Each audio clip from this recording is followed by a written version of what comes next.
Good afternoon and evening to everybody who might be watching this here or in remote places around the Bay Area. This is the January 25th meeting of the Board of Directors of the Sewer Authority Midcoastside. Let's have the Pledge of Allegiance and then we'll have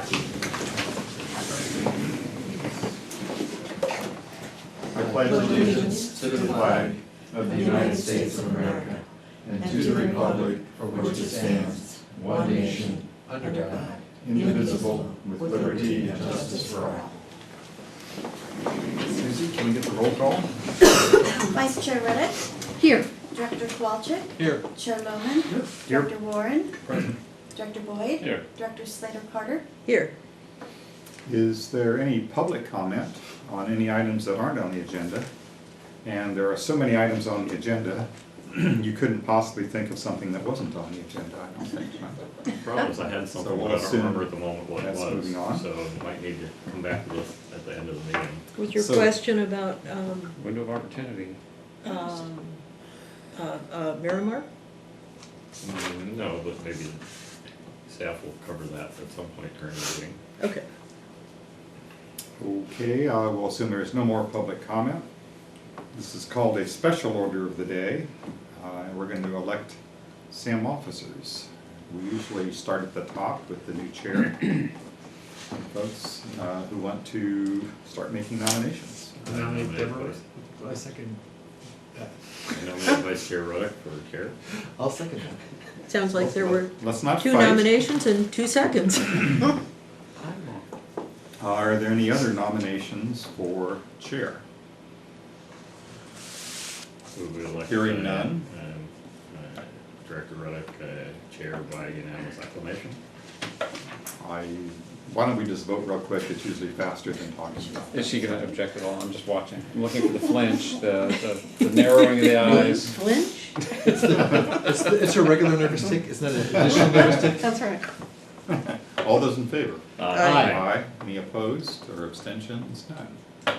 Deborah, you are the new chair. Thank you all. Would you like to slide this over there to her? Don't hurt yourself with that, it's kind of dangerous. Okay. It does come with a user manual. Goody. Okay. Do I take over at this point? It's all yours. Okay, so do I have You see the tears in my eyes. just a few words. Rick, thank you for holding down the fort for the past year and managing the recycled water committee and the process of hiring a new general manager, an interim general manager, and a new attorney. It was an exciting time. It was an exciting time, and thanks for your steadfast leadership. And Debbie did a great job as vice chair. I don't know about that, but No, I'd say that I would just like to say I appreciate everybody's work over the last year because this was a hard year. it was a hard year. Lots was happening and lots was up in the air and everybody pulled together and the staff pulled together. And in spite of all the challenges, I think it was a good year. So thank you all for working so hard, keeping us moving. Okay, thank you. So at this point, I'll accept nominations for vice chair. Well, it's in the rotation that we've been Okay. doing for quite a while. It's next year would be Montera's turn for chair, so I would like to nominate Kathleen Slater-Carter for vice chair. Is there a second? I'd like to second that. All in favor? Aye. Aye. Aye. Okay, well, thank you. And then I believe we need to nominate a secretary. Would that be somebody from Granada? Is that the way it works, or? I'll let Leonard. I've been here for 19 years, I have never been secretary as far as I know. I've Well, you're dodged about to be. that. That sounds like a campaign pledge. So let me mention that for the past year I've been serving, I believe, as secretary and treasurer. That was my Oh, question. Is secretary what's the treasurer. Oh, official secretary title? treasurer? Is that And the I'm name of the thinking if we're title? gonna load Leonard up with something, why not 2 things?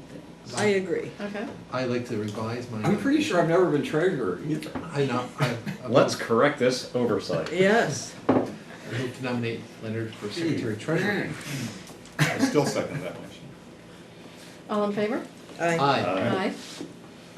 Motion carries. That was So- something to one. It sounds like we have our officers for 2016. Okay. So with that, we have had oral communications, public comment, so we are going to adjourn this meeting to closed session and ask members of the public and staff to leave, whatever the GM. For the people who have to leave, I wonder if the general manager has an estimate for how long closed session will be? I wouldn't even want to hazard a guess. I would say let's start with 20 minutes and then we can go from there. I don't know. Okay. In other words, don't go If too it's long. Dependent upon the board. If it's 20 minutes, it will be a new record. Oh, okay. This is my first official meeting, so I wouldn't even want to hazard a guess. If you want to contract with my son, he can help you. Just like all copy paste in the Word. Okay, so welcome back. We're adjourning from closed session, and there is nothing to report.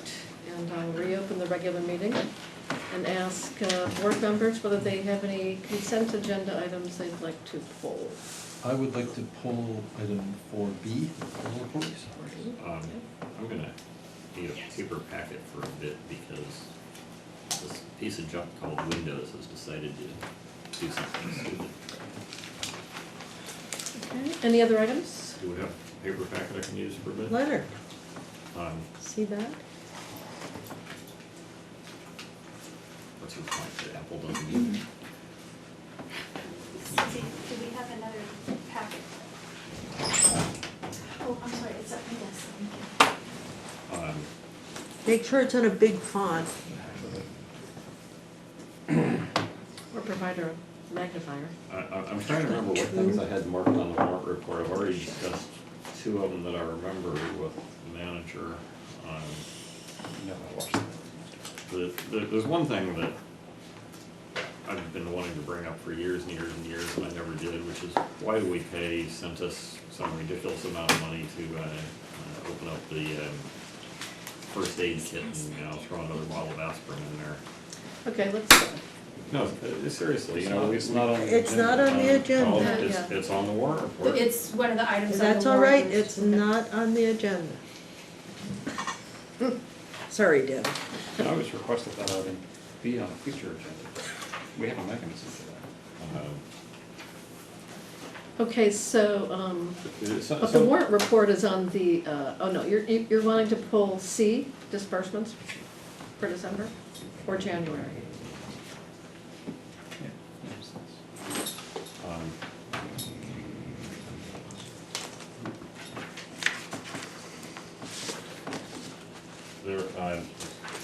There were also some, I think, 3 spelling errors in one of the minutes that can't get to it. So Okay. I don't know how you want to deal with that. So, That could probably be dealt with offline, I'm My guessing the impression- spelling Just correction. approve the minutes subject to me giving the corrections to, Did it change the meaning of the word? Or, well, in one case, instead of saying GASB, it says GATS. Gatsby? Yeah. As in Great Gatsby. Yeah. Okay. Well, we can prove it subject to proofreading. So just, let's Okay. understand that it's approved subject to me transmitting the Okay, 3 so- typo corrections. So what are we pulling? Right now I have a request to pull 4B. Are there any other items to be pulled? Otherwise, I'd like a motion to approve. I move to the, approve consent agenda items 4A, C, D, and E. Second. All in favor? Aye. Aye. Okay, so 4B, Rick and potentially Warren, Leonard, I mean. That's very military.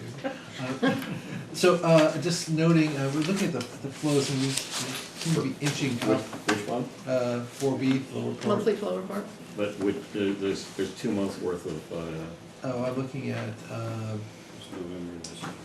well, November, we're at 50, almost 52% for Half Moon Bay, and, let me zoom down to December real quick, pardon me. And so my question is, as things are going up, granted, percentage-wise are going higher, and we've had some wet weather, I guess, at that time of the year, I guess 51.4% in December. I'm curious about calibration of meters, because I just noticed they seem to be on the rise, and they've been this high before, but they're just right on the edge for me, and I'm just kind of paying attention to those. So, we confident our meters are in calibration? Yeah, the When were they last meters, calibrated? the meters are calibrated quarterly, and What do they're we all, do? right off the top of my head, I don't remember when they were done last, but I do know that they're done quarterly, and last time they were calibrated, they were all well within their. Can I ask that for our next meeting, just if you could just update us, the general manager, of when the next calibration is, and when that happens, just let us know that it met specs. That'd be great, regular report. And One of the things that I had asked for, I don't know, a year or two or three ago, can't quite remember, certainly Tony was still here when I asked for it, is a graph similar to these, but showing, how do I explain this? One data point per month for each of the 3 member agencies spanning a bunch of years. So you'd be able to see that one member agency goes like this over the course of a year and a different member agency does that. And if it tracks year to year, then we know it's seasonal variations. If it's not really clear what I'm asking for, I could just do a mock-up and pass it on to staff. So you're suggesting multi-year? Right, like a 5-year or 10-year, rolling 5 or rolling 10-year chart, so that you can, so that we can all see whether this year is consistent with previous year's seasonal variations. Good idea. Because we have been told that during the winter, Half Moon Bay's flow goes up because of the hotels, and I don't know what goes on in the other member agencies. Sounds good. Anybody have a comment on that? it's quick comment, you said you might mock something up, I think that would be helpful. I can just take out a bunch of colored pens and a piece of paper and do a mock-up of what I'm looking for, and then staff can plug in the actual numbers. Sounds fine. Okay. You're just talking about overlaying years. Yeah, we're So like basically. November to November, November, Right, November, November. right. The full width would be, I don't know, say a fiscal year. And then, if we're gonna do 5, there'd be essentially 15 lines. I don't know how you're gonna come up with enough colors, but, Well, they're gonna cluster, so it's not gonna be a problem. yeah. Okay, so do we have I a move- motion to accept? I move to accept consent agenda item 4B. Second that. All in favor? Aye. Opposed? Motion carries. Okay, so moving on to number 5, old business, update on recycled water project. Thank you, floor, sir. I have a small presentation. Okay.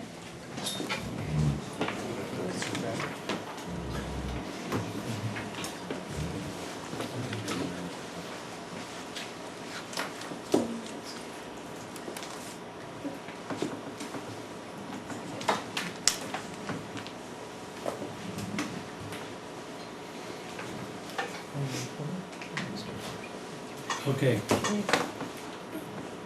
Before we go on to the recycled water committee meeting, except just give you a brief upon our water quality updates that we've done for the past 2 months. We completed 2 rounds of sampling in various parts of SAM and member agencies' systems. Thank you. Thank you. To determine the salinity source. We identified major contributors of salinity loading to the SAM effluent. Sampling was conducted in November at 12 different locations, and the results were as follows. Just a recap on the November results. We eliminated the concern of boron concentrations in the SAM sewage. Everything was within the acceptable limits. pH, bicarbonate, and adjusted sodium laurate appears non-compliant. However, it can be easily adjusted with acid and gypsum addition. Excess salinity as measured by sodium and chloride concentration was the primary water quality concern. So it was decided that further sampling was needed. We went on to the month of December, where we did sampling to identify the contributors of high and peak salinity loading at the treatment plant of influent, and to assess the salinity loading patterns in the influent. Therefore, our approach was to conduct hourly composite sampling at 11 locations spread out all over and over the 24-hour periods between December 1st and 29th. It was primarily in the Montara and Granada locations and not so much in the Half Moon Bay because we had already conducted that in the month of November. Is that with an automated sampler? Coming? Is that with an automated sampler? Yeah, it was an automated composite sampler. We had installed it in the manholes and every hour it used to take readings automatically and over a 24-hour period. So the following parameters were measured at each locations, just like what we did in the month of November: boron, calcium, magnesium, sodium, and these are the basic requirements of the golf course. So to summarize the results, the Portola pump station contributed approximately 60% of the salinity measured at the SAM influent, while only contributing 47% of the flow. What we did was, based on the results available at several locations, we did a mass balance analysis, found out each location how much it contributes flow-wise, and then used the sodium chloride content and did a mass balance analysis, and that's how we concluded. Well, I thought that staff had previously determined that a lot of it was coming from one particular customer, and that customer, their big flow does not go through Portola, only the small flow does. Yeah, that was in the grab samples, but we found out a lot more in the composite samples. The grab samples did indicate that only Rocket Farms was the primary contributor last time, and we thought Portola may not contribute that much, but on the contrary, it's different. All contributors into the Portola pump station exceeded the target salinity concentrations for recycled water use. The primary contributor of salinity to Portola pump station is the Princeton pump station. This contributes to approximately 15% of the salinity observed at the treatment plant. The Princeton pump station serves discharge from various industrial and fishing operations, the harbor and yacht club. Any of these may contribute salinity to the SAM sewerage.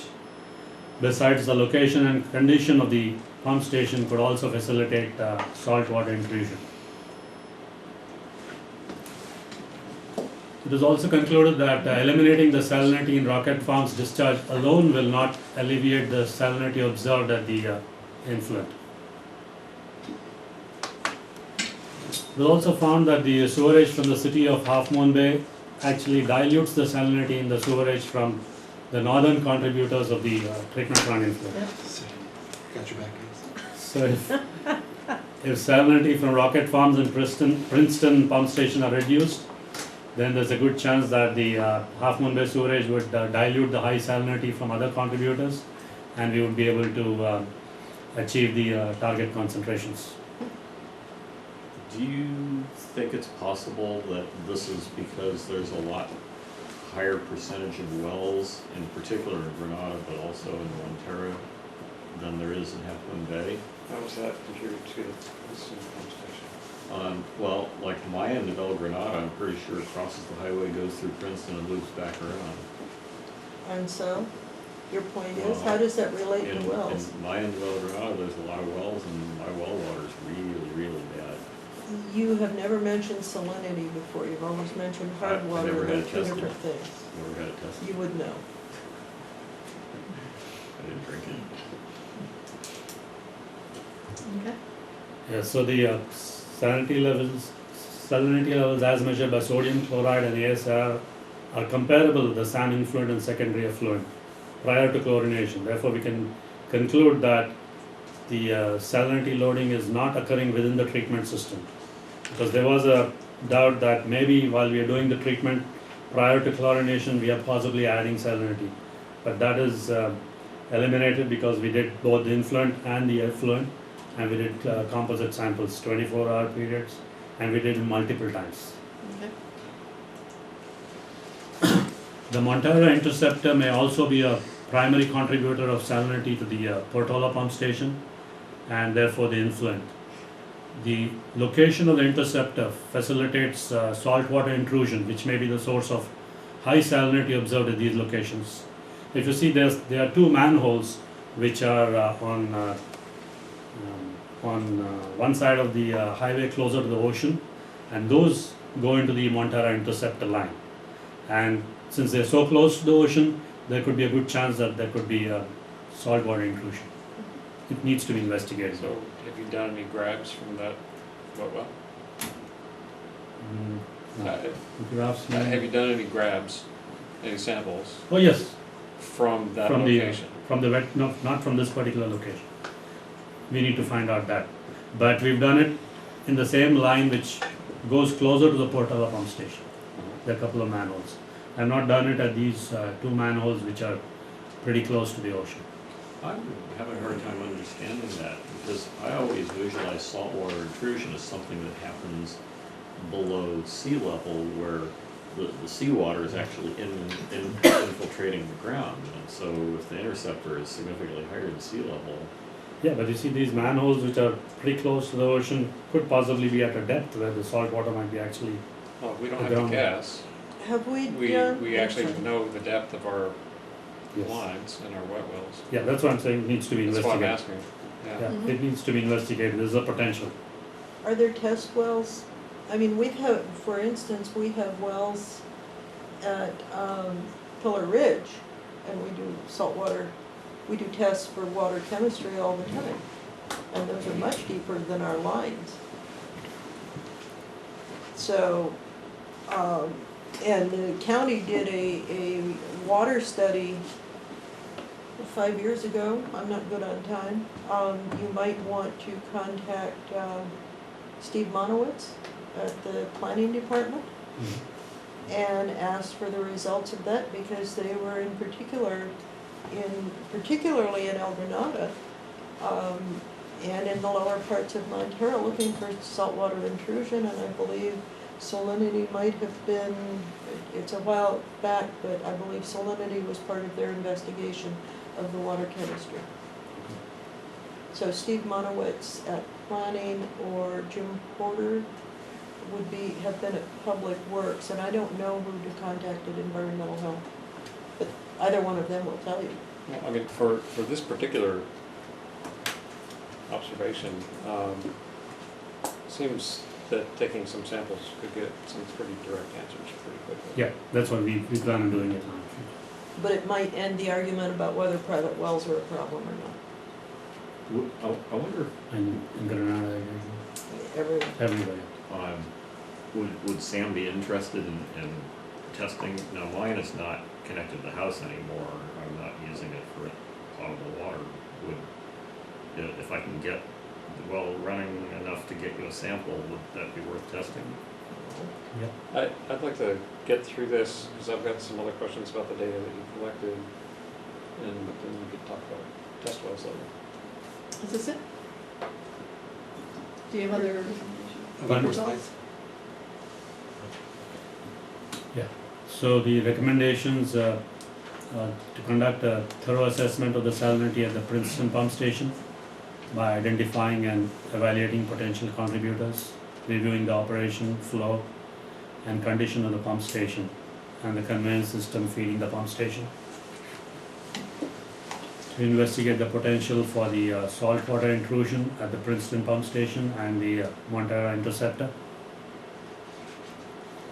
Additional grab samples at manholes on Montara interceptor, as well as near the fish processing units at Princeton. So, Sounds good. On your samples, did you see Yes. any time of day differential salinity at your different places where you were sampling? yes, time of the day, Yeah. yes, we found that. So what did you find? At Princeton, for example. I don't think I heard all of your questions. I'm asking about time of day. Oh, okay. That's the Differences. first, that's the first.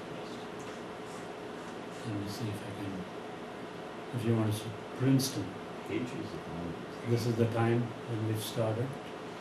So 10 a.m. if you see the sodium. See the sodium get 380 at Sure. 6 p.m. in the evening. So you've got a nice spike right there, You got then the next 390 day down here, at 3 a.m. 3 a.m. But you see, it shoots up to Whoa. 5:30 Wow. at 4 a.m. in the morning, That's interesting. and then 420, 400. Wonder if they're doing some equipment cleaning or something like that, flushing. Depends when you use the process of cleaning.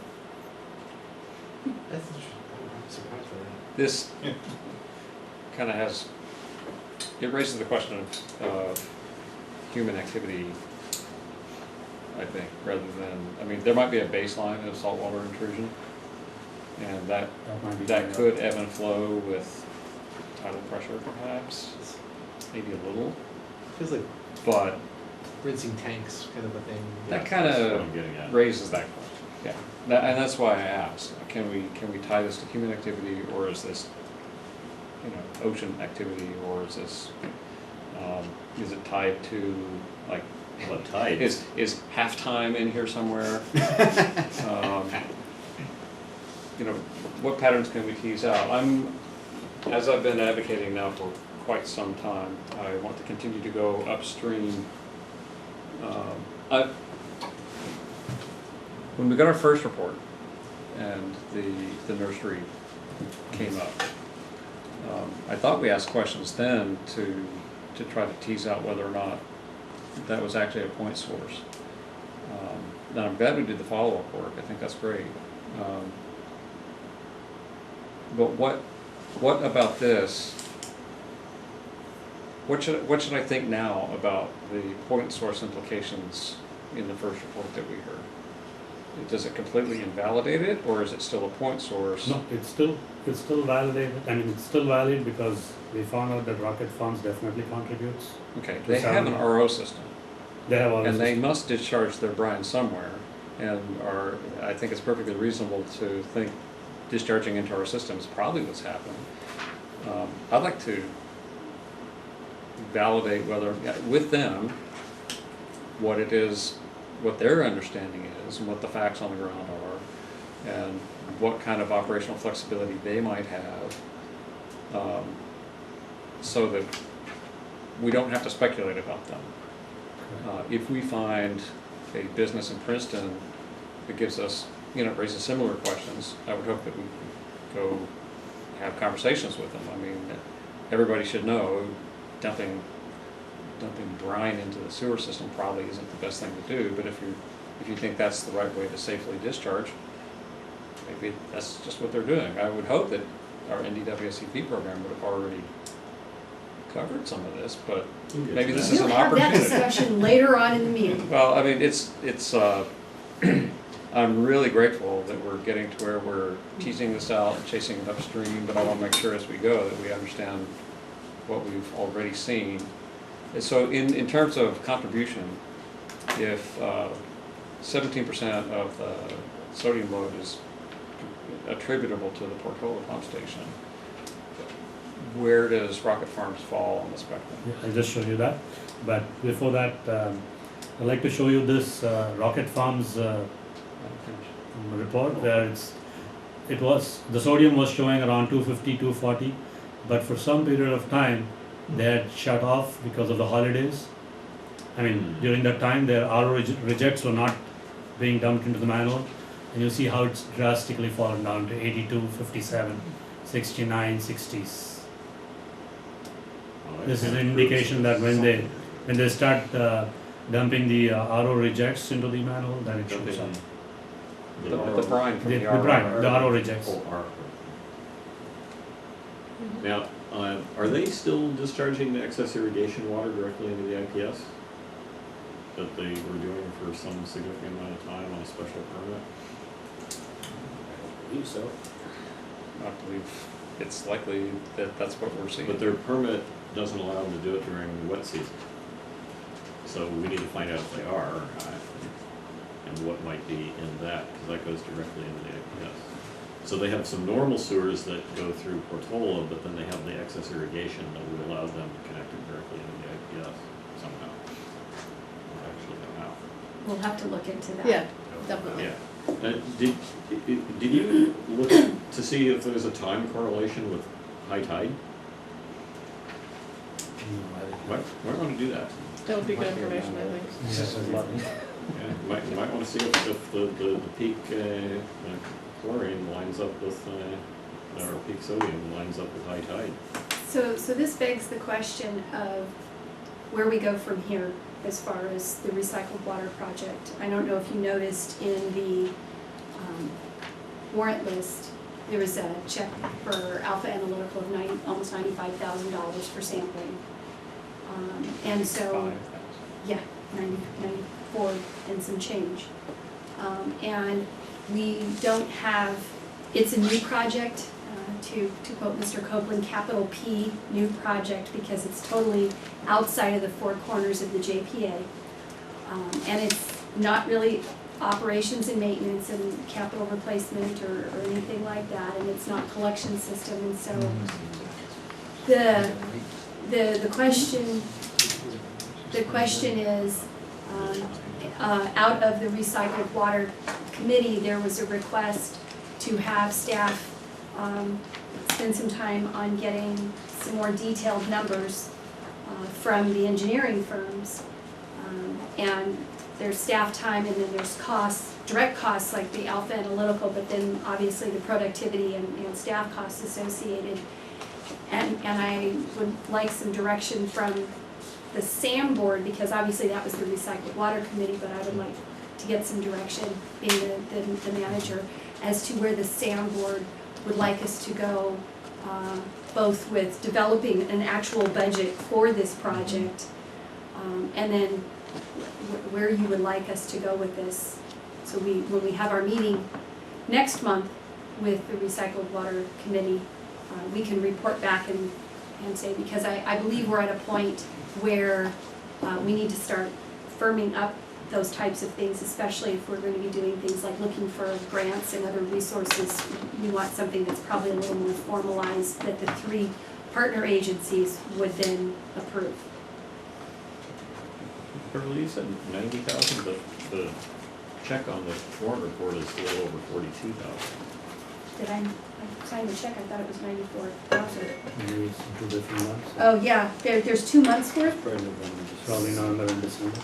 I think that the second one was the 94, I just signed it, somebody's got the check. I believe Debbie has. It was Alpha Analytical, this is on page 73 of the report, check number. Yes, 94,250. 94,000, yes, it's there. Yes. It's all in December.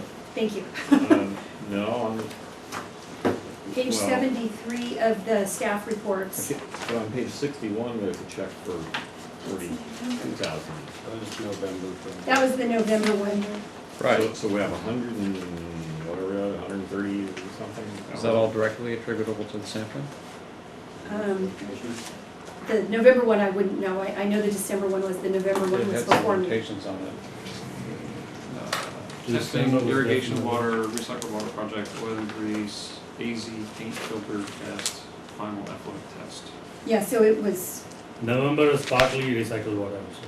Partially, yeah, Partial. but not 37,000. entirely. Not entirely. So But December is entirely, So 37,000 on, Yes. on that one. Okay, I have a question. Does investigating this and improving the salt, reducing the salt content of the effluent have an effect on the operations and the chemistry of the plant? If we discovered a way to reduce this salt, would it improve the plant operations? You mean irrespective? No, I'm talking to But do you mean staff. irrespective of recycled water? Yes. Is it yes, if we are going for recycled water, then it would have. No, irrespective. Irrespective. Just the operation of the treatment plant as it stands now? Would it be improved with less salt in the water? Would it cost us less? Would we have a higher quality effluent? Would it change the chemicals that we have to put into the system to treat it to the permit requirement? I can't say with any certainty that it would or that it wouldn't. Okay. I appreciate that. So direction to staff on, So this is where we need to be careful, I think, because we're Yep. spending we spent substantial money on investigating this, which is good due diligence. However, we need to, one, track every penny. That what, even if there's, so if there's an invoice that is partial applicable to recycled water planning, we need to track that so that when there is an actual project that's funded with fee, that we recoup those costs. So we're sort of looking for ongoing, I believe, and look for affirmation from the board, but ongoing tracking of every dollar we spend on recycled water planning, because those costs need to be recouped when we are in contract to provide recycled water, because we would want to recoup those costs. Yeah, that's That's just a right. restatement of what we stated years ago. Well, it's not just It- stated, maybe, I'm it's, sorry, literally, this isn't a restatement, but it's, Right. it's, Yeah. I guess, it's I also. mean, it's not new direction. thank you for bringing that up. That is our board policy, Right. as has been reaffirmed at least one time. We have new GM, so making Yeah, it I think clear. it's great that you bring this up. So also, so if we're not tracking that, we may need to set up a mechanism to make sure we track that independently. And then begs the question, how much more should we spend, which is I think the question you need Yes. direction on, how much more should we spend, if anything, until we have an affirmed project? And Yes. it's for board discussion, and I'm feeling like not a lot much more until we have an affirmed project. Yeah. But I'd like to hear what else the other board and the chair has to say. Scott? Question, let me first reaffirm, I'm really happy that we have the data. Second, I'm really surprised by how much we've spent on this. I don't feel like I had an awareness that what I was asking for would be met with this kind of expenditure. In retrospect, when you think about it, about whether or not this, how I feel about that, right now I'll be happy for the data. I'm with Rick. I'd like to make sure we have a pretty clear expectation where we're going with it. I would hope that, I don't mind spending the staff's time. I think this is a right and reasonable thing for us to be doing. In that vein, conversations with various businesses in proximity to where we have high readings, I would hope that would not incur much expense. Right. It would use staff time. It needs to be done delicately because we're not pointing accusing fingers at anybody. We're just trying to understand what's happening with our system. Mm-hmm. I think discussions like that could lead us to some more narrow scoped, more tightly scoped sampling, manual grabs. I mean, how many samples did we send through? Hundreds? So it- 25, 30. Not hundreds, but well, if we've got, 2,500? No, No, 25. 25. so basically every row in that spreadsheet is going to be a sample that we send in, right? Oh, I would say 25 times we would have done, but every one is a 24-hour sampling event. Right. So we did. So that's why it adds up. So 25 times 24. Yeah. Correct. Yeah, that's That's what it adds. right. Yeah. So Hundreds. right. So if we dial it in, have some conversations, do some manual grabs, do some. I mean, honestly, with what we're looking for, I think the huge question is salinity, and don't we have a salinity meter that's going to give us a reasonably good enough read? I mean, you can buy or rent salinity meters. Yeah, I mean, yeah. So I'm thinking, go stick the probes down the wet well here and there as we chase things upstream and figure out which legs of the collection system are bringing us the most interesting concentrations. I would really hope that our very next effort be very low cost, very high, brain power as next steps. I think this is great to build off of. So I've decided I'm going to be happy about what we've done so far. Okay, this meeting seems to be proceeding relatively slowly, and we have several items left. It's almost 9 o'clock, so I'd like us to wrap up this item, and if you can, give any additional direction to staff by 8:55. Is this the end of the presentation? Just That one was the quick comment. presentation, yeah. I mean, the goal of all this data collection is to find out whether we have a point source we can address immediately. We had it all solved when it was Rocket Farms, and now it's sort of fading away a little bit. Or multiple? Or if it's spread out enough over the north coast, is that gonna be too hard to do to treat every little source? And is the project gonna be just treat it all here when it gets here? So, you know, I'm in agreement with everybody else. Let's not spend a ton of money right now on doing this, and let's see if we can identify which problem we have. Because, you know, if the answer is we're just gonna treat the whole thing, then sometimes it doesn't matter exactly where everything's coming from, because we gotta treat it no matter what. Rick? Quick question for the GM, is not a ton of money sufficient direction, or do you have more authority than that?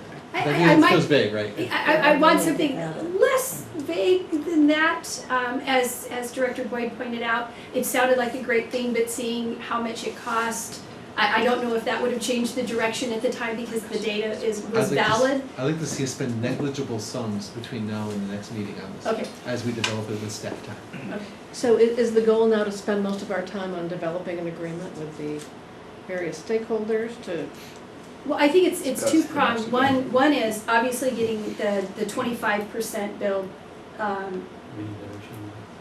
because that was, so if Kishin wants to go forward with quickly, the information that we have from the engineers on the project and what we've been asked to do. Correct. At the recycled water committee meeting, we were told that we should go out and get proposals or bids for a 25% design so that we would get an accurate, or more, I mean, pretty close to accurate estimate of the entire project cost.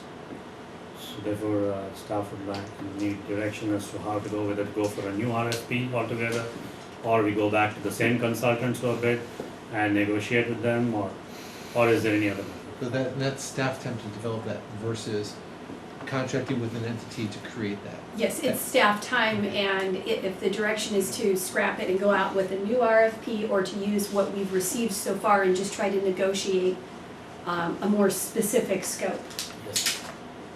Yes. That's sort of the two directions we have. I'm sorry? Is that a question you're looking for an answer? Yes, for? which is the board's recommendation? Staff could go in either direction, and then what we would get from that is a more definitive cost for the project, which we can then bring forward to both the committee and this board for further direction. With all the work that Kishan's already done on gathering all the stats and the costs for all these different options that he's been presenting, and all the other reports that we've gathered over the years, I would definitely not like to start over again and just start this whole process all over. We have sample drawings. We're just trying to get to that 25% level so we can go to the grants and funding and all these environmental agencies that are going to vote on this. That has to occur as soon as we can possibly do it, and that was one of the critical path items that we picked, was getting to that and starting all over again and spending hundreds of thousands of dollars like was did by one of the other agencies from CCWD. I don't want to go there, not for time and certainly not for cost. We're close now, we just need someone to tell somebody, regather this information, re-quote it, and just make real drawings now. Because we have all these little line drawings and stuff like that. Go to the 25%, give us decent drawings so we can go after grants and go after the controlling agencies. So that would be going back to the proposals that we've received so far and just asking them for a more finite scope. That's my vote. And tell them they have to know what the 25% drawings we're talking about are, so we say, what would it cost to go do that step? Okay. And let's just get there. This means negotiating with whom? We received two or three? We received two proposals, one from Kennedy Jenks and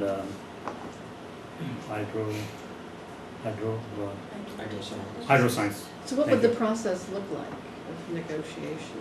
What do you? We'd probably put together, at least summarize our scope, what scope we would want them to pursue, and then give it to them individually. Ask them to at least give us a cost figure, because a lot of them have given a consolidated, one of them has given a consolidated cost, and they're not given the 25%, they've not broken it down. Like that makes sense to me. So then we get two back. Yes. Correct, from That both makes of them. sense to me too. we do that as fast as possible. Yeah. Let's We've watch got, that. we've and got get the going. easier task. We're much further along than anybody Yeah, else. okay, that sounds good. given us. Are you also gonna go discuss further with the fish processing and probably Rocket Farms? You're gonna continue those discussions?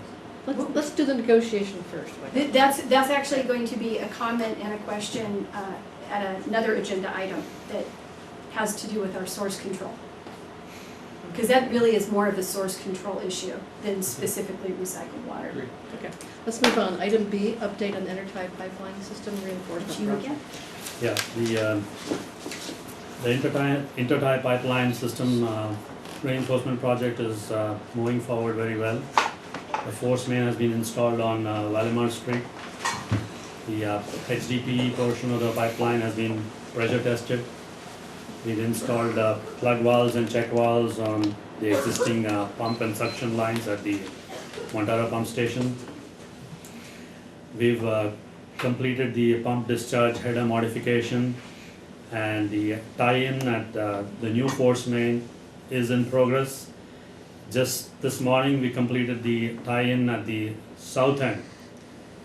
That is south end of the line, which is the intersection of Valimar and the Highway 1. And tomorrow morning, we're going to complete the tie-in at the north end, which is at the Montara pump station. So at that point of time, we will have the new line totally in the system there. Great.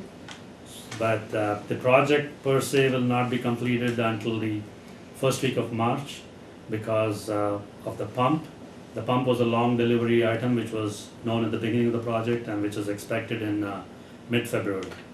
So I would presume the project will be completed by March first week, but we'll have the new force main and all that in just a few days from now, maybe tomorrow itself. Sounds good. Great. Thanks for the report. Okay, new business. Receive report on the non-domestic waste source control program. I think Beverly had a cough and spell. Okay. Yeah, on the Well, it says report by Kishan. Oh, sorry. Yeah. Oh, never mind. Pronounce My his bad. last name. I apologize.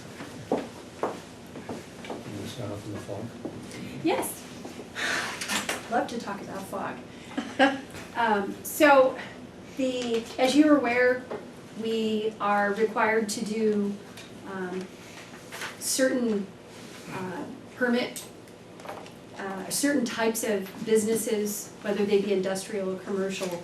We are required to go out and to make sure that they are compliant with fats, oils, greases, and other pre-treatment requirements under our permit. In the past, this has been done by staff, and at some point in time, that the inspections stopped. And so we asked West Bay Sanitary District to go out and to basically tell us where are we with this program. And so you have the results of, at least the executive summary of that. And so really, at this point, we were looking for a variety of pieces of information as far as the permitted facilities, looking at the inspections and telling us what we're dealing with as far as, who's passing, who's failing, and then complete the report form so we would have something to work with, and then provide a status to us on recommendations for how to be compliant with our FOG. Now, this all occurred prior to me getting here, and so when I received this information, I looked at it because we, for example, did not do any last year at all, which is not meeting our compliance for our permit. And that's a significant concern for me, that we're not meeting our compliance with regards to this program. Obviously, there are other components to it, such as any commercial or industrial use that might be discharging into our system something of a higher level than is either allowed or is higher than we would normally see through normal residential discharge, which could put an unfair burden on our treatment system to then deal with it. So it's critical that we have this program in place And there's some discussion at this point as far as how do we want to go about handling this going forward? Do we want this to be staff, or do we want this to be a contract?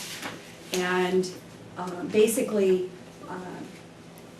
one of the things that will come out of this is going to be probably a change in our ordinance and how we handle this, because I think that's part of the problem, is how our ordinance is worded, how we manage it, those kinds of things. And obviously with the information that's come out of some of these samplings would be obviously something that we could then approach those different entities and say, you know, you're a commercial business in our area, you should have a permit, and looking at, are they paying their fair share, so to speak, for any pretreatment that we might have to do because of what they're discharging. Leonard? Who did the inspections when we were doing all the inspections we were supposed to be doing, which has been 2 or 3 years now? Kim, this prior to us, so was that Tony? Yeah, no, John was doing them part-time. I mean, he wasn't doing all of them, but he was doing them part-time. Is this a collection system? A collection system guy, yeah. Sorry. Basically, where I'm going with this is we used to do it with existing staff in-house, and then for whatever reason we just stopped doing it, and now we're being asked to either contract it out or I don't know what, hire somebody else to do it. I don't understand that. We used to be able to do it in-house, we should still be able to do it in-house with existing staff. We actually have a classification that does this and lab. And, I mean, it's in the job description for that position, and that position was vacated. Yeah. And so, When was it vacated? I'm trying to think of the history. I mean, it's sort of morphed so many from what I things can have tell, yeah. evolved and sort of changed over the past 3, 4, 5 years. It's crazy. Yeah. Rick Kowalczyk. Rick. So it seems to me it would be wise, let's maybe get some credentials and some estimates to have this work done on a consistent basis. And then I don't know if there's consensus for that, but I think that would make sense to do. What would it cost to have it done? Somebody who does this, they have experience at it, and it can just take this process. Then we can know at least what kind of ballpark we're talking about. So for this position, in the report they talk about, it's approximately 0.35 FTE. Yeah, I'm sorry. I mean, if we were to Contract it contract out. for the service, I'd like to know the potential cost impact of that. Right. Well, there would be no impact to SAM because you would pass that straight on to the permit holder.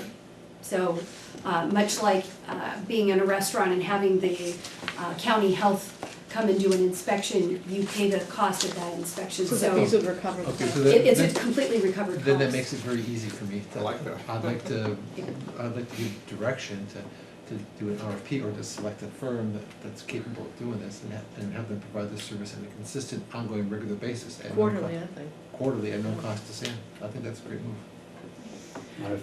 Let me just mention that the cost is borne by the businesses that will be inspected. So I think it's very important that the board consider and use board discretion to determine whether or not this might provide an undue burden to some of the business. I mean, some of the businesses are really small. So I just mentioned, I'm familiar with a number of these businesses, and I think we haven't heard much in the way. I don't think we've heard anything at the board pushback on what the cost has been. But if we make a material change to it, I think we would do well to consider that and possibly even invite people to come speak to us if it's going to be a substantial change.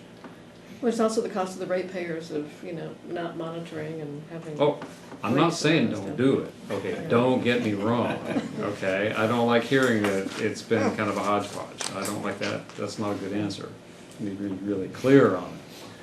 But I just, since this is a fully recovered cost, it might make it sound like our decision is No, I Like- agree, I think it's great to consult with stakeholders.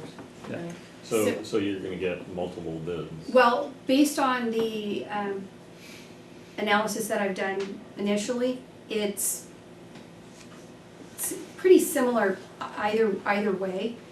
We can certainly contact West Bay to see, they have implied that they would be interested in doing the work, but we haven't formally asked them. But based on the estimates of what it costs to have them do approximately half of the inspections, it would be in the ballpark of about $50,000 for them to do the whole program, everything, which is approximately what it cost when we were using staff. So I generally it's like to very have a similar. firewall between those who recommend and those who Yeah. implement. Yeah. So and I'm also looking at lab work as well, because we do have a position that's both lab and source control. So looking at what that would cost to have one person who would do both lab and source control versus contracting out both of those is, I'm currently looking at that.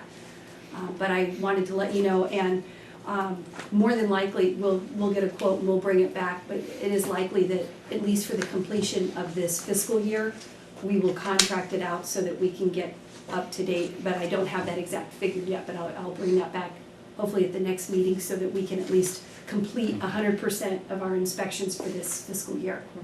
We need to have an annual public hearing on setting the NDWSCP rates. We have not had that in long enough that I forgot when the last one was. I believe it was 2013, I think was the last one we looked at. And so part of what we'll be looking at is, when we look at the cost, is looking at the ordinance, because I think the ordinance is an antiquated ordinance as far as how we establish those fees from where the industry has gone. So that'll be part of what we're looking at, is how do we have the fees set up? Should it be the same for everybody, or should it be varied by type of permit? And also, by then we'll have a better idea of what the costs are, whether we contract it out or we use staff. The fee is based on flow, where everybody pays at least one unit, whatever the units are, and then the big dischargers have to pay higher fees because they get inspected more often.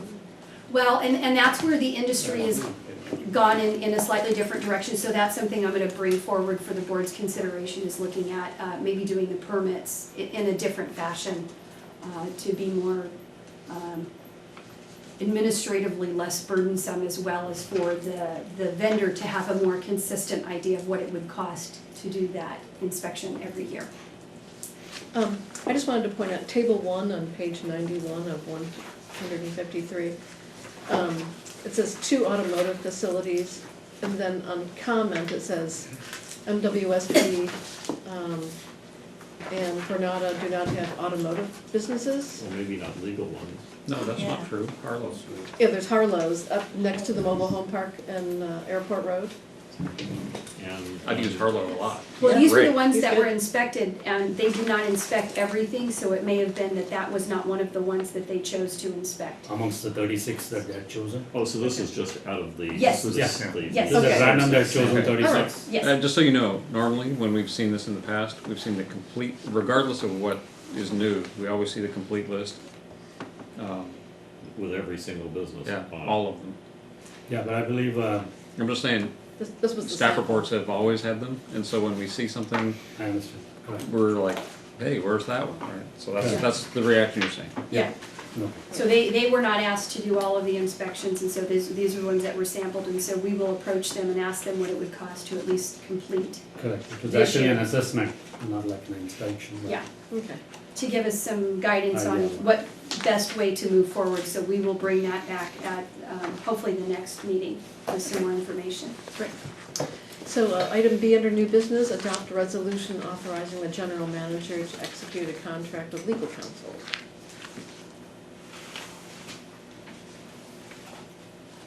So as you're aware, we were going forward with finding a replacement firm, and based on direction, I contacted this firm and asked them for additional information with regards to rates and a simplification of their rate structure, so that it was a little bit easier for us to determine how much it was going to cost when we picked up the phone and called the attorney. And interestingly, because Sam had used this firm in the past with relation to the recycled water, the rate that they were quoting was actually less than it was back several years ago when we were using them to answer that particular question. So I thought that was good. And also, they went back and looked at the language that they had in that letter of agreement for that service, and they realized that yes, it was a much more simplified version, and so the language that you see is basically that simplified language. In looking around at the rate structure, this is a very competitive rate structure. One of the issues, I did call around and speak to some firms and just find out how do you bill your clients as far as travel time, and they were kind of all over the map, but when I spoke with the firm, I said, it really needs to be a simplified version. We need to know, how much it's gonna cost you. So this was the cleanest, simplest language that we could come up with that I think gives us that consistency to know what it's going to cost to have the attorney come here for a meeting versus a phone call. The $30,000 a year here seems to me that it's like a third of what we've been paying for legal services. I was looking at what were the legal costs, sort of the standard legal costs, not the extra work that was being done, and from looking at past expenditures, this was sort of standard, just, attending the meetings, general advice. It wasn't when we asked them to work on a specific project or employment legal or contract, something that was very I like it separate. beyond normal. So do you think the 30,000 is gonna cover the routine month-to-month stuff? From what I could tell from the past expenditures, this looked like this would cover it, and obviously we would have to bring that back if we were going to ask, for example, to look at the JPA agreement or to work on the recycled water. That would be something that would be above and beyond. I was looking at, this is sort of just the standard monthly board meetings with occasionally some other work in there. I mean, typically you may have, a few hours a month where you need to call and ask them one thing or another. So is that included in this 30,000? To the best of my ability to look at past history of expenses. I move we authorize the contract with Mold, Hollisner, Maddow, Nelson, and Judson. Second. You had a comment or question? I was gonna make a motion. Oh, okay. Catherine? I have a question. I noticed they charge $25 an hour extra for litigation. Yes. So for non-standard things, like looking at the JPA, is that also an additional charge? No, that's standard. That's standard legal.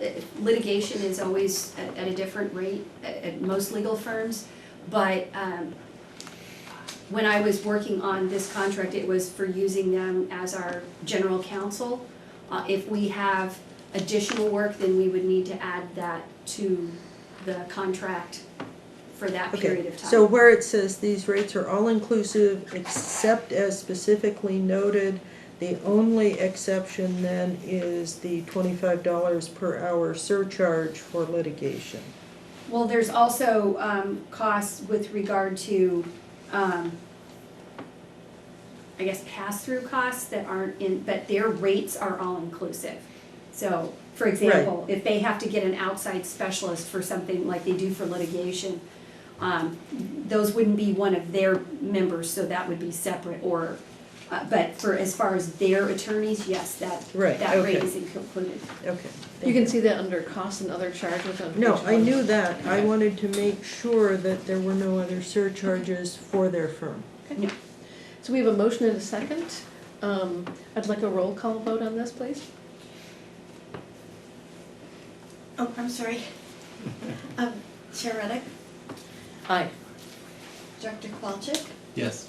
Director Loman, Yes. Director Warren, Yes. Director Boyd, Yes. Director Slater Carter. Aye. Okay. So item C, adopt resolution adopting the general manager's authority policy.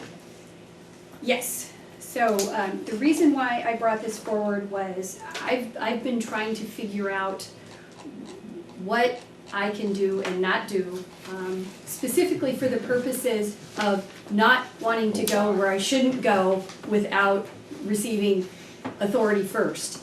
And I understand that has been a concern in the not so distant past with and I actually asked the attorney for guidance, 40 years of guidance on this, and he was unable to come up with a document or a policy. And there are bits and pieces of policies that, for example, the personnel policy talks about me being the personnel officer. What does that mean? What am I authorized to do? The purchasing policy very clearly talks about what expenditure authority I have, but not if there was any discretion as far as go out or don't go out for RFP, sole source, things like that. And so while some of those policies you will likely see coming to you for modernization as we go forward, sometimes you will see these kinds of powers expanded upon in the general manager's contract, for example, or a policy or something. There seem to not be something like that here, and to avoid any missteps or misunderstandings on what the general manager, whether it be me or anybody else, is able to do with or on their own, or needing to come back to the board. I want to make sure that it's very transparent so that after the fact there aren't questions. Mm-hmm. So that was my purpose for bringing this forward. Okay, comments? Leonard? I'm a little bit concerned about item 4, which is at the bottom of page 105. There's 2 item 4s. Oh, Oh, that's what I said, the one. I will make sure those numbers are corrected. And Two there's- item 6s. Oh, and I missed that. 1, 2, 3, 4. Usually I would catch that. What? I don't know what's going on with my numbering. Let's not derail you. This board has Sorry. typically had pretty strong feelings about engineering firms, and I do not want this item to include the engineer of record.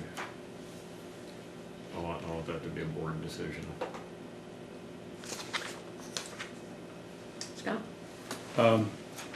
I would add comment on item 4 and subsequent item 4 and Sorry. item 5.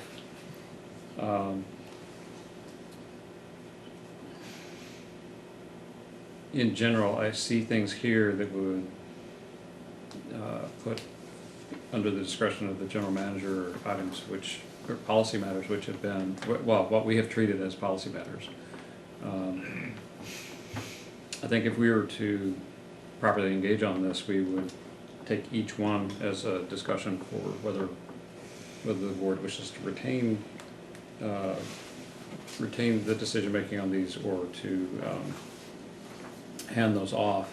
And I'm open to those discussions, but let me just note, I'll reiterate what Leonard said about item 4, and I think to some degree it goes to second item 4, where we've had the need to discuss some items before, and I would be very reticent to have the general manager wind up in a position where we wind up with that kind of disagreement after the fact. I don't think that's anything that I think we've learned, and I would like to avoid that kind of conflict. Mm-hmm. And keep the conflict at the board instead of something that comes up, after the fact. I would note on second item 4, it's not clear from the wording on this one, and I think it would need to be exquisitely clear, something that we've had to have discussions with managers fairly recently about the difference between budgetary approval. They have to have an anticipated project approved in the budget to set aside funds to having a very clear demarcation between having funds set aside and having projects approved with approval to expend funds that have been set aside. So I think second item 4, as worded, could lead to concern about the difference between budgeted and approved. So that's one wording fine point, that if we get to where we decide to hand off some of this board responsibility, I'd like to make sure that we are, really precise on that. We've got enough people at the table. That's going to be precision. We'll be glad that we have. I don't feel at first item 6 is sufficiently scoped or clearly enough delineated for me to know off the top of my head what that would and would not entail. And so I think if we're going to have a policy document, we could do more to help make that clear here without having, at least incorporating by reference, a specific document or sections of documents. But I think having some exemplars here would be a helpful thing if we go this route. Fancy word for example. Sure. Uses most of the same letters, in fact. And then I'm a little concerned about item 7, accepting. I understand the notion of accepting easements for getting projects moving forward, but I'd like to especially have this one run by council to make sure that that's an appropriate handing off of responsibility for the accepting of the easements. Those are my comments. Thank you.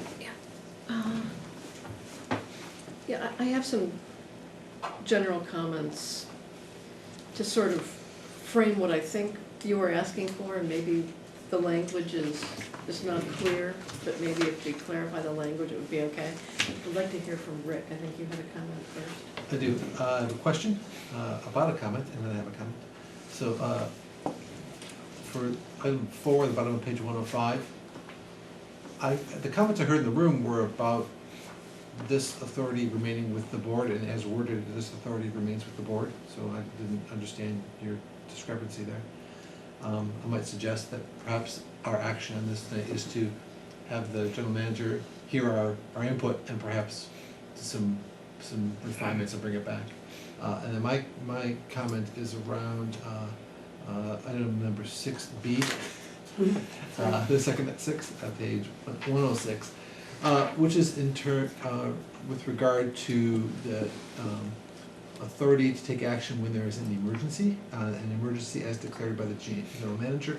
I'm wondering if there are some criteria for such a thing, or some boundaries around that,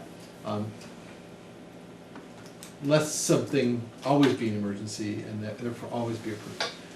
And so let's perhaps see some definition or some industry norms around that, or even time constraints. Perhaps it's simple to do that in terms of. That's the health and safety issue. So for example, we had an issue the other day, and I sent an email to the board with regards to the valve that we needed to authorize the change order on the IPS project, because we had an issue going on with Valimar with regards to a spill or an overflow due to a damaged pipe, and that section could be abandoned basically with the new IPS, but we needed the valve in order to do it, and we needed to order that valve and hopefully have it in time so that we could put it in place during the dry season. Otherwise, the likelihood is the longer that that damaged section was in play, according to the engineer, the greater the likelihood that high flow would continue to cause this problem. That's something we needed to avoid because we had imminent wet weather, and we needed something to happen as soon as possible to avoid any potential more overflows or violations. And so my concern was that if I waited until the board meeting and then they had to get the part, not knowing how long it would take for them to get it, that we would miss the window of opportunity for this dry weather that we've got this week. they're actually in the process of installing that. I would consider that health and safety an emergency because of the timing in that narrow window of trying to meet that dry weather and avoid another spill.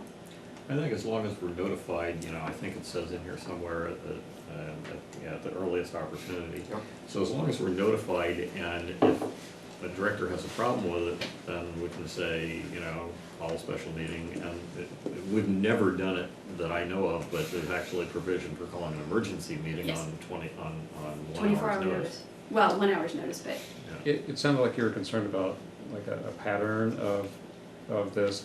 Wouldn't the notification to the board provide the opportunity to raise concerns about a pattern? It does. I think you used the word imminent, and I would be more comfortable if there's imminent, imminent jeopardy.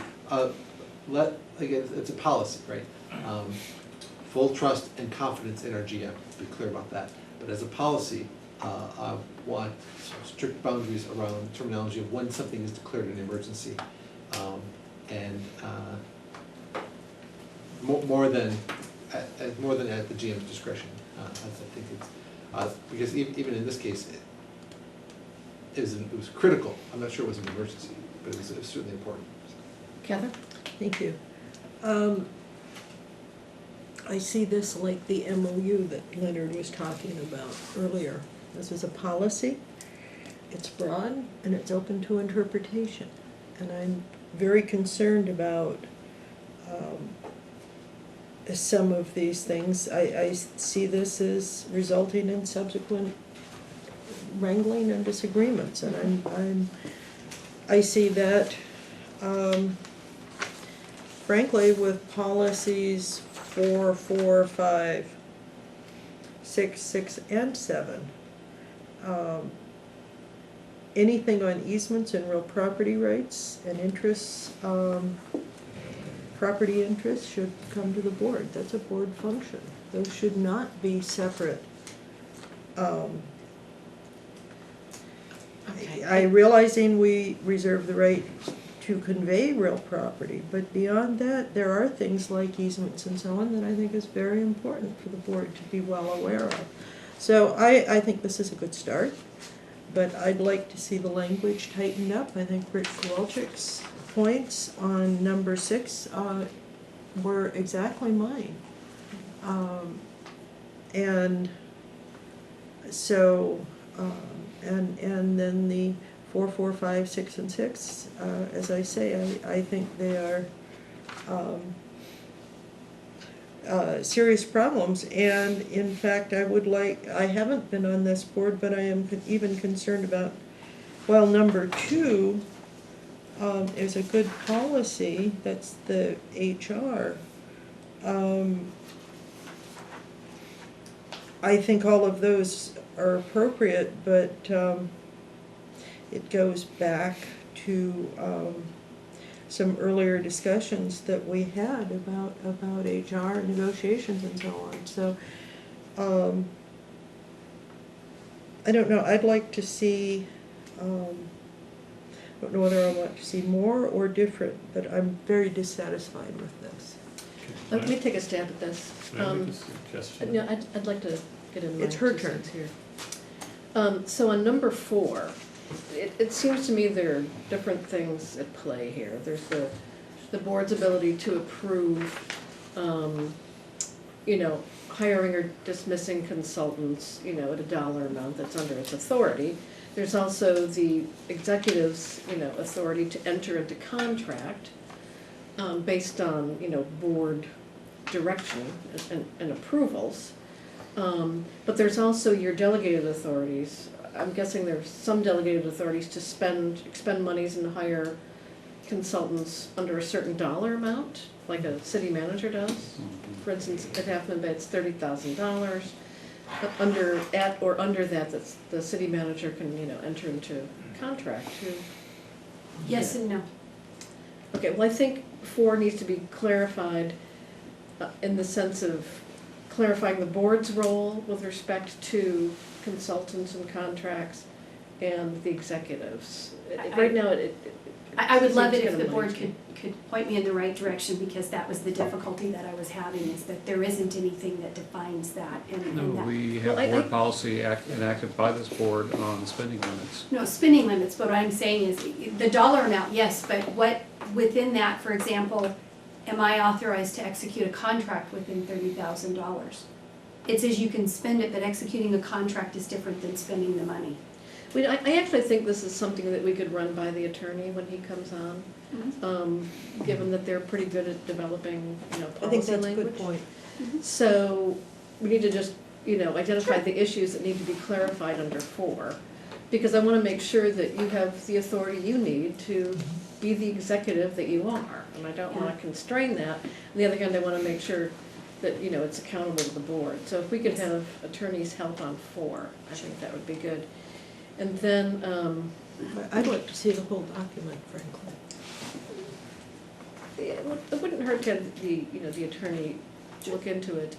And number 4, the one that I highlighted was upon board approval of the budget, the general manager shall have the discretionary authority to transfer funds between line items.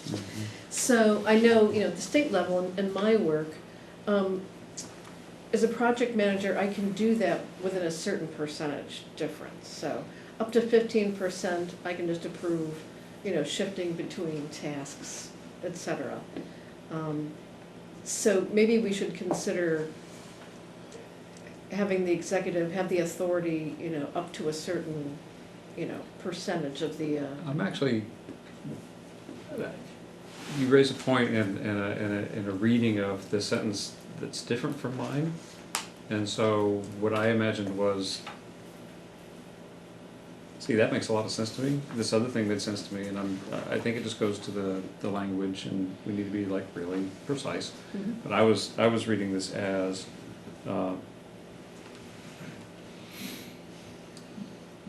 let me just ask, did you mean this to move between approved things, or to take from budgeted and take that into expenditure so you can pay it out?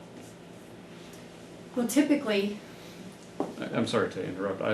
Clark, that'd be good to clarify typically that. what happens is the board adopts the budget as a whole, Mhm. and the budget's just a plan. Mhm. Things happen during the year Mhm. where we plan for it to be, let's say it's budgeted under professional services. And for some reason, we also have a line item that's for technical consulting services. Right now, under the majority of other agencies, the general manager would be able to say, I need $5,000 more in the technical consulting that I can pull from professional services. Okay, so this would be shifting between. It's between I see. budgeted line items, so the budget as a whole is $1 million, and I've got it in various pots and pieces, but something happens during the year that I need to move the puzzle pieces around, but the $1 million stays the same. I'm actually comfortable with that as long as it's reported out, to us, at the time that we review quarterly reports or something, saying like the transfers that have occurred are X, Y, and Z. You mentioned some kind of limitation. I was thinking like a trigger or something, like beyond a certain amount. I mean, if I move $5 to cover something, Yeah. Right. a relevancy. Like snacks, for So instance. we may be Can legally. it you say missing it's the snacks 50 or tonight? Is that $100,000 or something like that? telegraph, It's- yeah. It's like, there might be some dollar amount that triggers an agenda item, I don't know. But in addition to all that, there may be a legal requirement for the board to actually do formal budget amendment. I know they do that at the fire district. Okay. That would only be if there was something in your joint powers authority because there's nothing that requires it It's at just the a budget. state or anything, it's just a Okay. budget, so Well, it's, that's- There's no yeah. legal requirement for it. yeah. The only legal requirement for a budget is in the JPA. I would, after one more comment, I would suggest that we continue this item, let the attorney Well, review it with you. What I don't want to do is that we micromanage the executive, but that we have, some accountability in place to, yes. The two quick comments, maybe for this thing about firing contractors that was a little concerning. My opinion would be that if it's within her current spending authority, let's say she's got a electrical contractor for $2,000. okay, she can go for that. And if she doesn't like the contractor, Mhm. she should be able to fire him and move on. So I think if it's within the spending limit, I don't really see a problem. You can't fire our attorneys Mhm. without coming to the board. So I think that's a reasonable one. On the emergency thing, this is what we've done all the time. And this is what everybody does as far as I'm concerned. I don't want to have a dollar amount locked on there or some kind of time factor, you know, like Scott has said, if this is abuse over time, we'll pick it up. Right. If it's an emergency, just go fix it. Except that's, I, you know. I don't feel entirely comfortable with that. I'd like the attorney working with the general manager and the board to maybe identify, you know, a definition of an emergency that we could be comfortable with. I mean, it's been a long time since I read it, and I just went and dug up some stuff. The state code and the Governor's Office of Emergency Services have things which I think are directly on point to this. Mhm. I think our attorneys should know exactly where that stuff is. So just tie it to existing. Yeah, yeah, and it's like, it is vital, and if we get our continuity of service plan put together, it'll be really clear in that. It is vital that we have a person who is authorized to declare an emergency, and that brings with it state powers to do a number of things, some of which are quite draconian, involving essentially policing powers. But I mean, I read all this, it kind of dropped my jaw when I first read this stuff. Mhm. But, you know, incumbent upon the person who this power is entrusted to is a great deal of responsibility to use it wisely, and they're always subject to course correction after the fact if the board thinks it was abusive. So having started out a long time ago with that, I'm much more comfortable with this language, but I think it would really behoove us to, you know, cite the Sure. enabling Yeah. language. You're talking Sims and NIMS preparation. Yeah, that's all I'm. Sure. Debbie, I make a suggestion on how I we don't know the proceed. acronyms off the Well, top of first my I'd like a motion and a second to continue the item. I move to continue the item to the next scheduled meeting. head. We could just table it and I really want to suggest that we have all the directors that have either concerns or suggested changes to this, send it directly and only to the manager, and then the manager, in consultation with the attorney, will juggle it and try and come up with a document that looks like all of us will approve. That's good.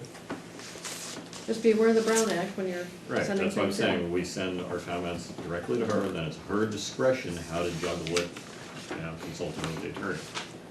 Okay, but then we'd like to have it come back, so I'd like to continue it. If we yes. table it, then we have to have a motion to bring it off the table, Well, so why, I'd like to continue. why don't we just give direction to staff to bring it back again?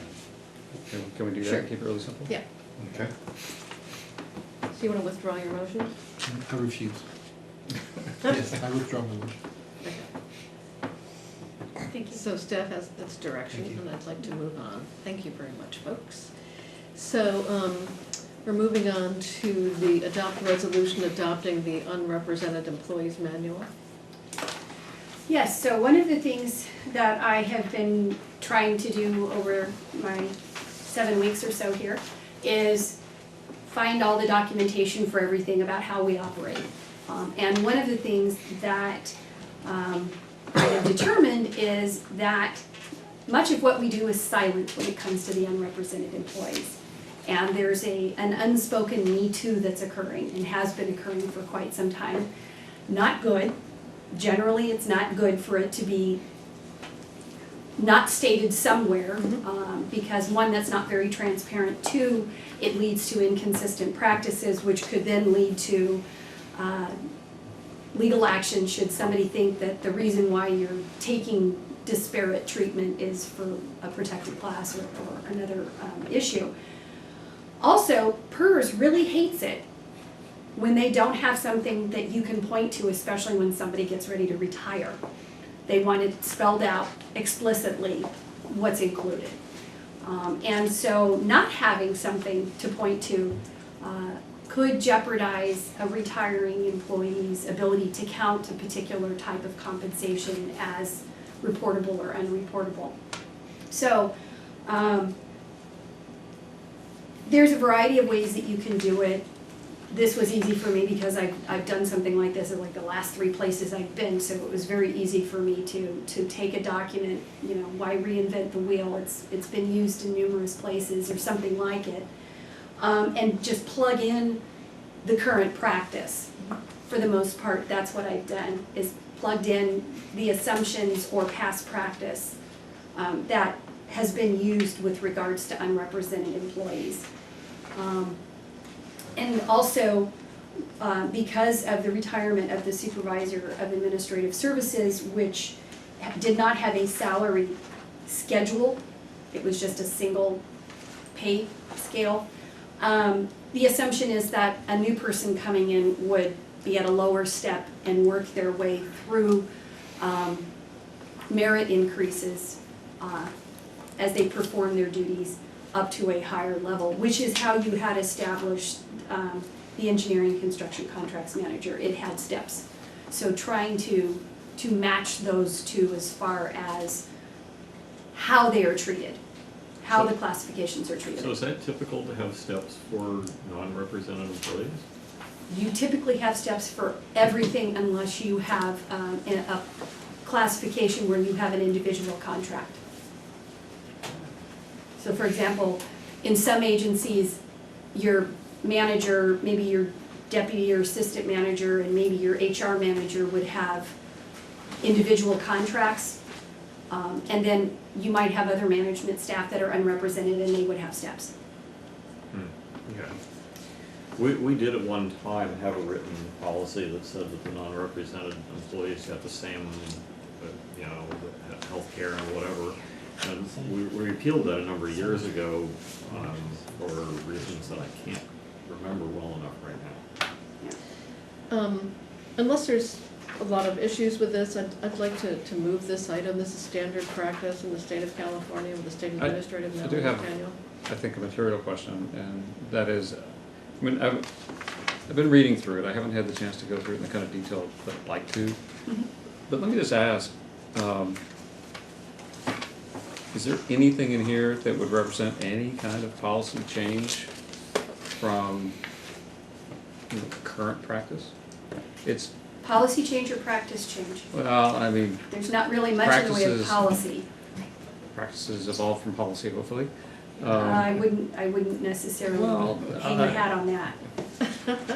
Well, it may not be written policy. It's, Yeah. what's different in this about the way we do things now, besides having it all written down? Well. I mean, like, for example, I'm looking at the vacation accrual chart. Mhm. Is that the same or different?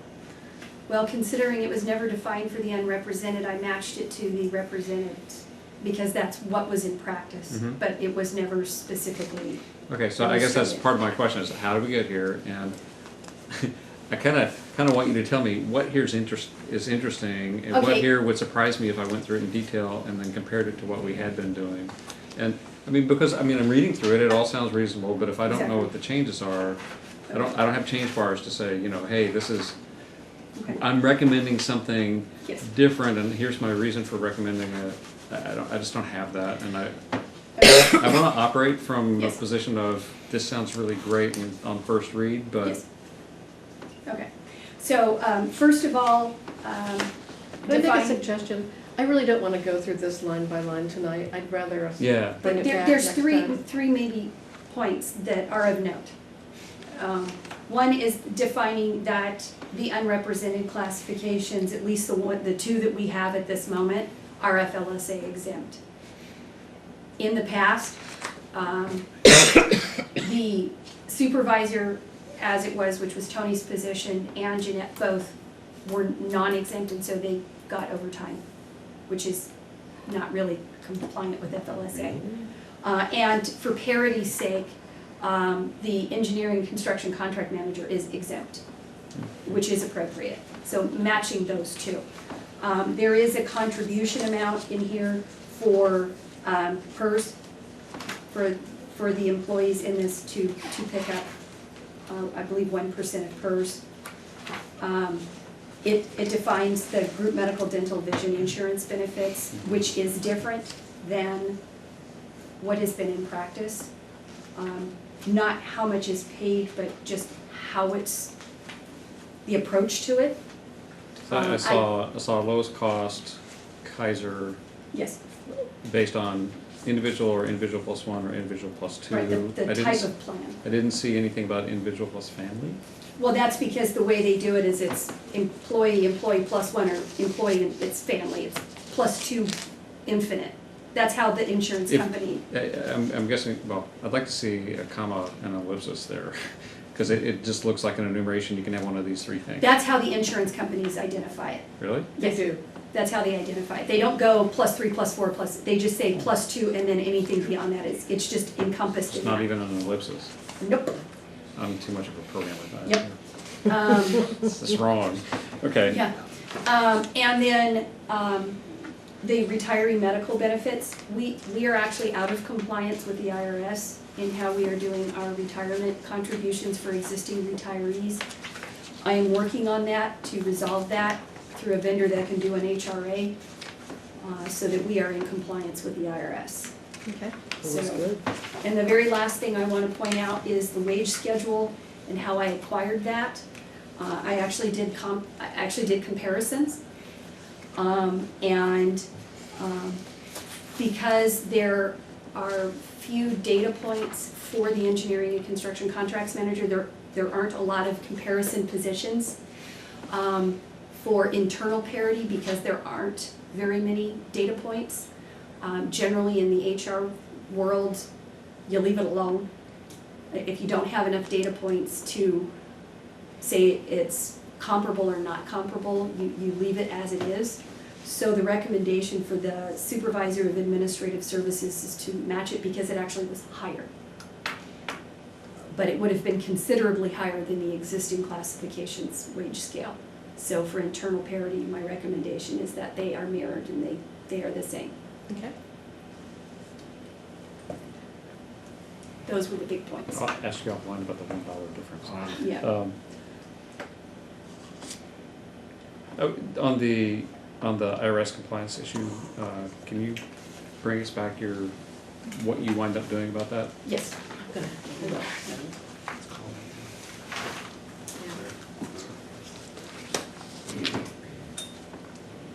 Just so you know, I'm gonna call a hard stop at 10 o'clock. I think we need to dump this because there's one item that I wanna bring up that I'm sure is gonna take more than a couple minutes for this board to. On this item? Haggle over quickly. Okay. So what is your direction? I think that all of us are gonna need to read the whole thing in depth and come back at the next meeting with specific things that we wanna consider arguing with the board for changing. 1,000 hours. It would be nice to have in the staff Let me be really report. clear, the 1,000 hours of accrued sick leave, I think that's ridiculous. I've never worked for a company where I've been allowed to accumulate All more right, than so about he's got a 160 point that hours. he'd like to discuss. I agree, that would take a little bit of time. I agree. Okay, so we're going to continue the item, and then if we could have a staff report itemizing the changes that you discussed with us? Deborah, are there specific, on these remaining items, are there specific logistical things we need to pass tonight that are affecting I'm about to hire, business this month? I'm about to hire a new employee, and I'd like to be able to tell that employee what wages and benefits there are, and right now I have nothing. This is certainly, because this is not something that you negotiate because it's unrepresented, you can revise this again. But to have something in place as I'm making an offer to an employee I would be think- really I'd good. hate I to think we set an can't ex- revise 1,000 hours after I'd hate to somebody's set that been hired. expectation and That's then right. come in and change it. Currently, your employees have no limit, just so you know. Well, and that's completely, Have no what? absolutely No, ridiculous. no limit, so I totally understand it. My concern with this was I- I'm hiring an employee and I actually don't know what I'm offering them. Right, Leonard and I and others watch the fire board suffer from significant financial difficulties, and I have seen businesses suffer. What would help you, let's assume we're not gonna get this particular thing adopted tonight. what do you really need as a minimum to be able to have a conversation with this potential employee? I mean, it sounds like salary I have plus to know some. all the benefits, the terms and conditions of employment, because I'm making an offer to to a potential An exempt employee. employee. Yeah, that has to understand what that means with regards to their terms and conditions of employment, that I don't have anything to tell them. Because the only thing, there's like 3 things that are in the Yeah. current policy or resolution, and so it's, And we need to have that person in place. We can't Yeah. wait It's another. that Oh, one- no, I I can't agree, that's why I'm trying to help get that moved along, but I'm also thinking about offer letters, and offer letters are not usually this detailed.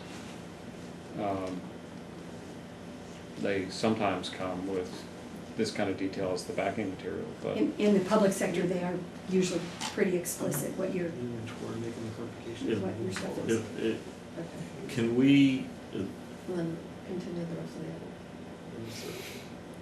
other. Yeah. is the board willing to give preliminary approval to this with a much lower sick leave thing that we can always revise upward later? I'm not married to that. I picked that because it was less than what's in place right now, which is no limit. So- I'd be open to changing that and moving this forward. All right, so Yeah. I move that we approve this, changing the maximum sick leave accrual down to 160 hours. Are you also, in your It's a motion, month. are you also? A year. Well, no, period, No, no. that's how much you can accrue. No, she's Ever. talking about Yeah. that's the cap on how long you can be away on sick leave, Right. right? And- In your motion, are you also intending to indicate that this is coming back to the board for review at the next meeting and is subject to change? Yes. And there is Then one I'll other, second that without understanding. there is one other provision that I won't mention right now that I want. Then don't added mention in it. here. Then don't mention it. Yeah. We're gonna move this along, we're gonna get through this, All right, so. so is there anybody's? We have a motion, we have a second. I didn't catch that. I did, subject to the, I Right. mean, I really want to argue for a higher number, but I'll let it go so we can get on with this, because I think item F is actually concerning for us to get done tonight too. Yes. Yeah, but I'd like to actually recommend that we continue the Tyler Technologies. Thank you. Okay. Yeah. But Okay, we didn't have a we vote didn't- on the last We one? need to, we need to move, so. Was it clear what the direction clear? No, it wasn't. I'm sorry, I got lost This- somewhere. Okay. May I restate it? We're approving this, changing the maximum sick leave accrual to 160 hours, and we'll revisit the whole thing next regular meeting. So it's adopted and approved, but did you want to come back in case there's more changes you want? There may be tweaks here and there. We will come back, we will, That's what I mean. we will go again, and I would set the expectation with the potential employee that this is a matter that you currently have before the board, you're just ramping up and trying to get something on the ground, but understand this is your first best cut, and it's probably gonna change a little bit. That might make it hard to It might, sign a deal with that person. I don't, but it is facts on the ground. I mean, I wanna argue for 240 hours at our So next. it may go so- up, so I'm I wanna watch the open- time, it may go up, which Right. let's see, but if we're gonna take It something can't go away. down. If we're gonna take something away, then I'm. Well, there's a lot of other detail in there, and we really haven't spent a lot of time, and it looks to me like the right kind of document. I But, wouldn't tell this person anything. I think we adopt it subject to the sick leave cap, and she enter into an agreement, and we bring it back. Yeah. I would not yeah, say, we're gonna I, change it on you after you. Yeah, We don't know accept what it. we're doing. fair, yeah, Change sure. it. All right, let's vote. Yeah, so, I- do we have a second on the last? yes, I Scott second. second. You seconded. I'd like a roll call, please. Chair Reddick, Yes. Director Kwalcheck. Yes. Director Loman, Yes. Director Warren, Aye. Director Boyd, Aye. Director Slater Carter. Aye. Okay, I'd like to recommend that we continue item E and deal with the change orders. Yeah, I'm fine with tabling that to the next meeting. Okay. And then 6G, Oh, I think we have F, authorize the general manager to issue payment to KJ wait a Woods. minute, my table of contents, the bookmarks, there's no F. there Okay, 6 isn't, F, let's just do it, we know what it is. there's no staff report. What, 6 F. this normally would have been on the list for the warrant list, but unfortunately, we didn't have enough cash to pay the check. Okay. And the issue is having to do a LAIF withdrawal, which I had not been authorized yet to do. But we did not want to make this wait until the next board meeting and asked the vendor to hold off. So as soon as I have the authority from LAIF, the signature changes, then we would like to do a special check run and issue this check. All right, I move we authorize the general manager to issue payment to KJ Woods in the amount of $496,042.50 for the ITS reinforcement project. Second. All in favor? Aye. Item G, authorized change order in the amount of $13,600 to KJ Woods for the work near the Velmar lift station, So- emergency work. Second. All in favor? Aye. Motion carries. Item H, approve resolution for wire transfers, First National Bank of Northern California. And this is just a technicality, even though all the signatures have been changed at the bank. They have to have a resolution of their very specific language that will allow for those wire transfers. So moved. Second. All in favor? Aye. Aye. Let me just ask, does this rescind the earlier version with naming another party? Yep. Great. I didn't get my eye in. Can we clarify it for the record that the wire transfers are only between pre-designated accounts? It's not something where it could go off into the ether. They're only authorized to go to and from specific accounts. So Yes. exposure here is extremely low. Yeah. Okay, is there a general manager's report? Well, I just, other than keeping you up to date on a regular basis, I also wanted to point out that we are in the process of converting the board from 1099s as contractors to employees based on the IRS requirements. So I do have some documents that you will need to sign in order for us to process your payments.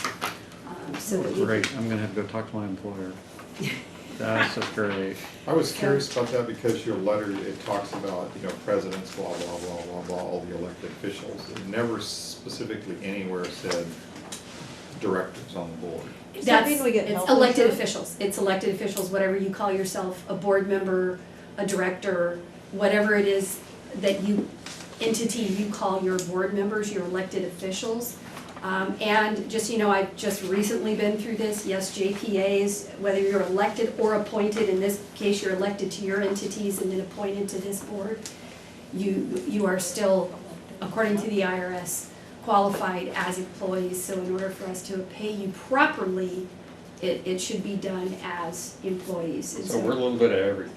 So would this make us subject to the the unrepresented employee No. personnel manual? I was wondering about that. I don't know. What about sick I'm leave? gonna have to read this thing pretty Do carefully. I get I like limited that sick sick leave leave. in person? That's the You would vacation have I'm to, interested you in. would have to adopt what your specific benefits are.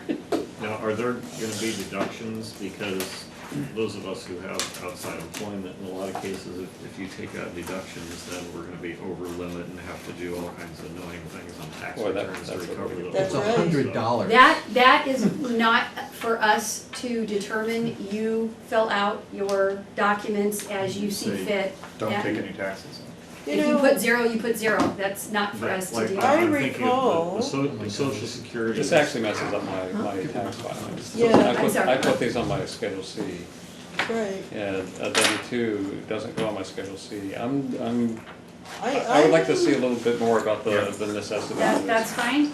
That's fine. Yeah, I will me get you too. that. So we need to I sign went those through now this tonight? performance one time. What came out. It sounds like there's two board members who want further legal guidance on this. I'm happy to fill mine out. Yeah, We have to identify our deductions tonight and all that stuff. It, for me, it materially changes how I file. it. Yeah, that's what I'm worried about too. So there's And one so of it sounds each. like there's at least four of us who, I was forced to Yeah, well, I work as business. well, so. well, I guess I thought the model was so small. but it's a small amount, but it's, You know, it's funny how even $1 makes a difference on a tax return. Good point. you watch the pennies? The Yep. dollars worse than cents? But otherwise, I'm continuing Take to down. evaluate and have discussions with staff and various consultants and technical experts and trying to come to a good assessment of where the agency is and hopefully be able to make some recommendations in general, and then also anything where there might be budget implications to be able to bring those forward. Just continue. So is there anything that might require extra meetings per month of the board? Well, one of the things, a month is a really long time to go, especially to receive feedback. That's why this particular meeting feels very, very overwhelming. Because one of the things is trying to do those assessments is I identify things that I think really need to be addressed. Waiting for the next month, that's gonna put a lot of burden on that meeting. I don't know if this agency has ever utilized committee meetings, but that's where a lot of sort of this kind of nitty-gritty questions and answers could take place that might give staff more direction on how to clarify and refine things before it's brought to the board. I think that it would be very beneficial for staff to get that kind of direction, so we don't feel like we're going into the recommendation or the board meetings without knowing kind of what we're in for. So I don't know if that's something that this board has ever utilized, but I think staff would benefit from having something like that.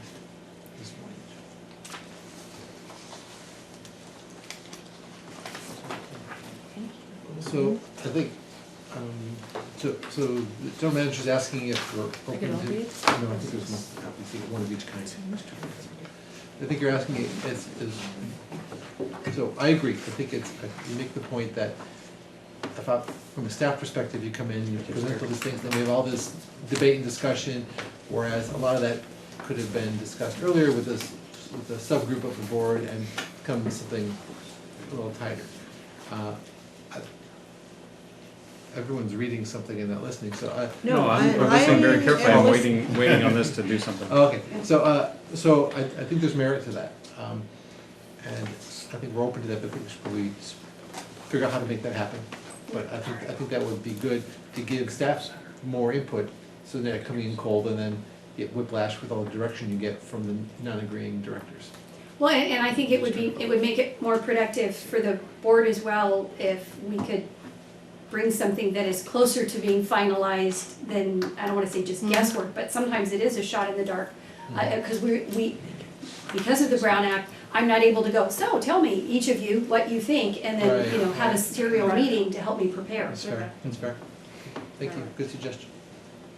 So no attorney's report, any director's reports? I have a comment. Okay. Thank you. That was a tough meeting, and you brought a lot here and a lot of input, and I really appreciate it, so thank you for that. You bring a level of discipline that I appreciate. I think you set the record for new agenda items. I'd like to thank you. I raised a couple of points in email with the materials that you sent us for preparation, and then you brought to us, helpful response to that. Thank you for that. Really professional, I really appreciate it. I hope I continue to meet those requirements and this is a learning process for me. This is my first actual board meeting, so I have to learn the board and the board's level of expertise and knowledge and what they're looking for and how much detail.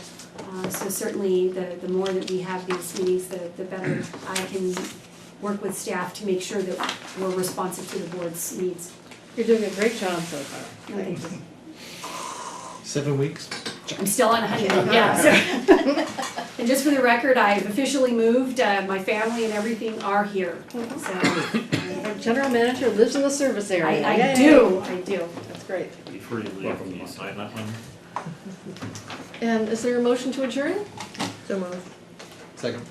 All in favor? Aye. Aye. Thank you all. Thank you.